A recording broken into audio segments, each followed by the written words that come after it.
begging the question, what are we doing about improving the function of the human brain, of those abilities, those core abilities that really most define us as human? I would say in that pursuit, we are really tragically lacking. So our challenge is, how do we create technology to build experiences to maximally harness brain plasticity and enhance our cognition, refine our behavior, and really truly elevate our minds? One way, and what I think the most powerful way to do that, is to create what we call closed loops. A closed loop is where you intervene in some way, any way, and it's a very broad field.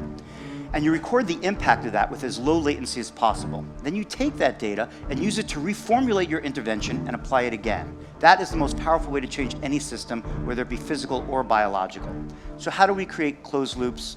In our lab, using technology, is that we build these video games. But we showed that if we had older adults, healthy older adults, play an adaptive closed-loop version of this video game for 12 hours over the course of the month, we find that their ability to multitask on the brain improves dramatically beyond that of 20-year-olds, and only in the group that played the multitasking version of the game. It's not like all games have this effect. The single-task version of the game did not have these same effects. And so what we wind up with here, in the end, in the near future, is something that's targeted to the underlying networks of the brain that most need to be optimized, personalized, and not just to the individual, but how that person changes over time.